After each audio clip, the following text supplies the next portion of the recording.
مجھے سائنس کی تعلیم پر کوئی اعتراض نہیں کہ نہیں ہونی چاہیے، ہونی چاہیے.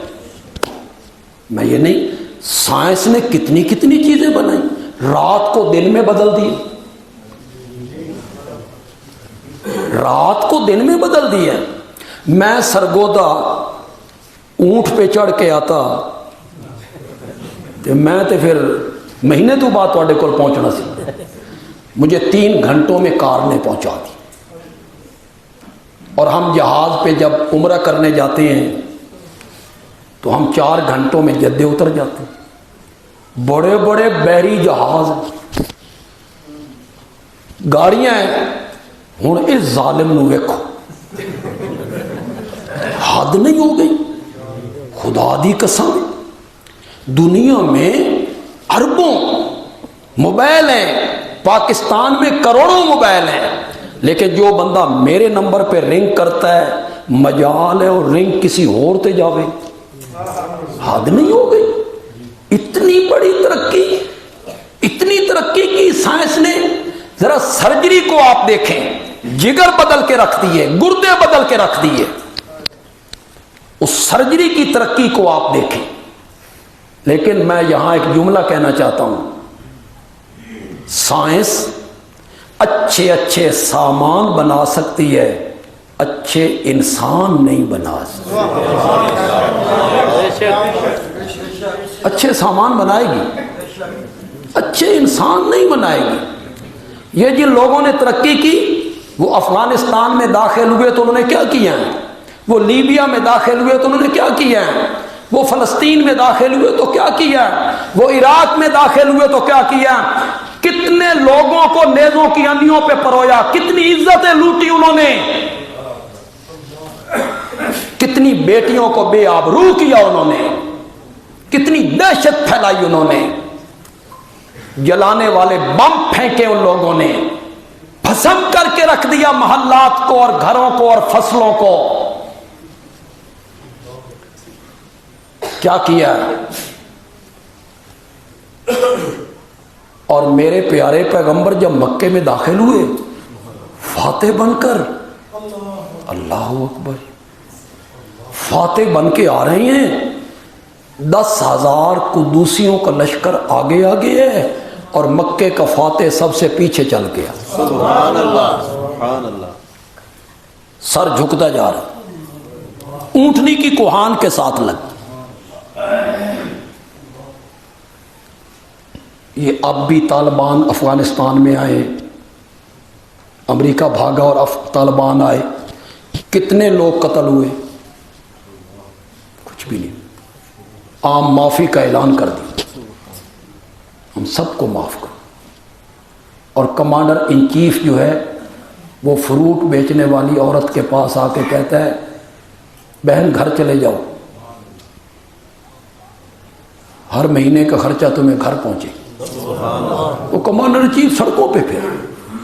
میں نے فیس بک پہ گورنر صاحب کو دیکھا، وہ ایک بازار میں بیٹھے ہیں، گھٹنے پہ کاغذ رکھ کے ایک درخواست پہ دستخط کر رہے ہیں.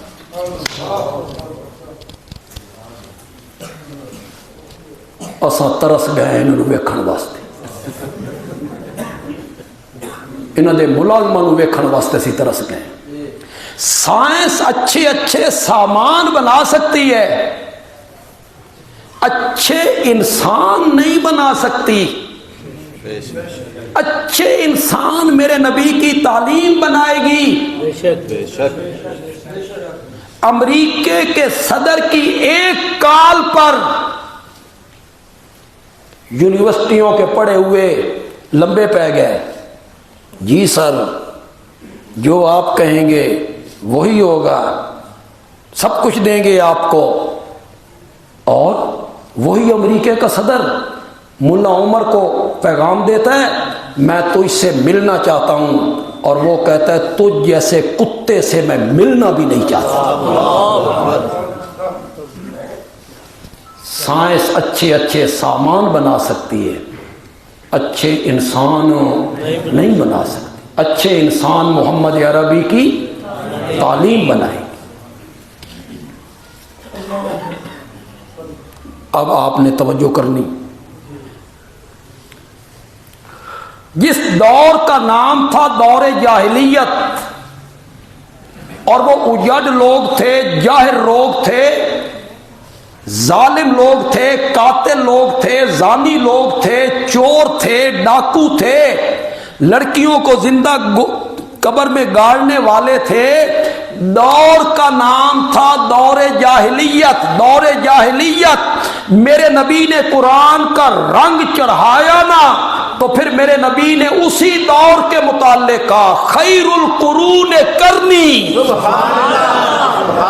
سارے زمانوں میں سے بہترین زمانہ میرا زمانہ ہے، جس میں ابو بکر و عمر رہتے ہیں، عثمان و علی رہتے ہیں، طلحہ و زبیر وہی دور جو دور جاہلیت تھا۔ میرا نبی جب انقلاب لے کے آیا تو اس دور کا نام کیا پڑ گیا؟ خیر القرون کرنی۔ جو مشرک تھے وہ موحد ہو گئے، بے شک شرک کی جگہ توحید آ گئی۔ بے شک کبھی کبھی میں بات کرتا ہوں تو میں درمیان سے شروع کرتا ہوں، سامعین کا تھوڑا سا امتحان لیتا ہوں، اے تھوڑے جے پردے ہٹان، خود سمجھیں، اور سامعین جب خود سمجھ جائیں نا تو لطف بڑا آتا ہے۔ کبھی یہ بتوں کے سجدے کرتے تھے، کبھی یہ بتوں کو چومتے تھے، کبھی یہ بتوں کے سامنے ہاتھ باندھ کے کھڑے ہوتے تھے، اور میرے نبی نے جب توحید کا رنگ چڑھایا، انہی میں سے ایک آدمی احرام باندھنے کے بعد حجر اسود کے سامنے آیا، اس نے چومنا ہے حجر اسود کو، پھر اس نے طواف شروع کرنا ہے۔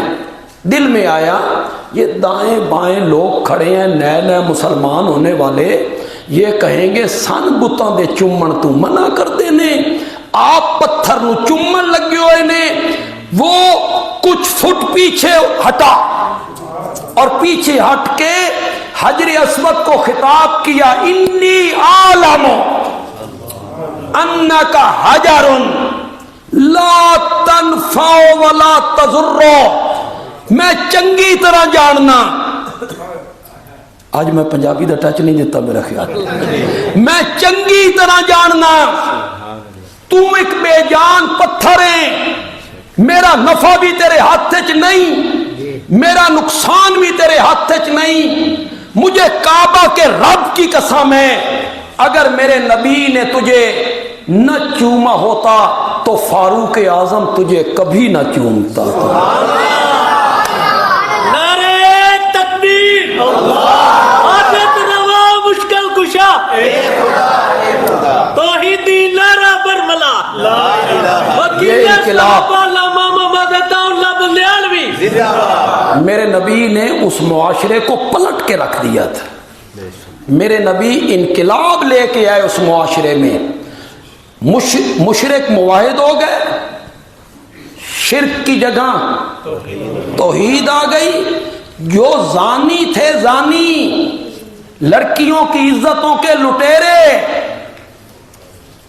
ان کو کہا گیا یہ ایک لڑکی ہے، زیوروں سے لدی ہوئی ہے، یہ قیدی بن کے آ گئی ہے، میں اسے آزاد کر رہا ہوں، اسے بھائی کے گھر چھوڑ کے آؤ،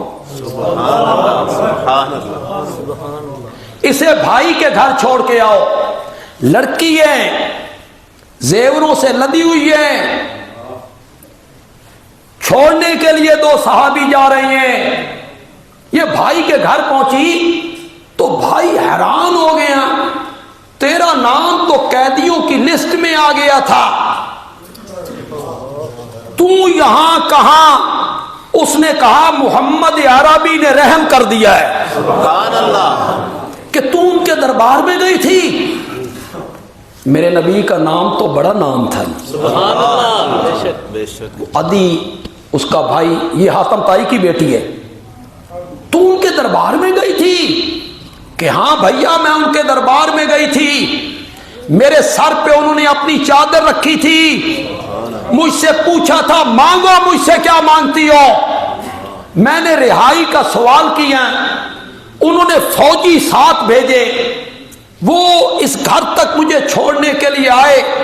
بھائی نے کہا کیف وجدت محمدن واصحابہ، پھر تو نے محمد کو اور اس کے یاروں کو کیسا پایا ہے، کیسے وہ لوگ ہیں؟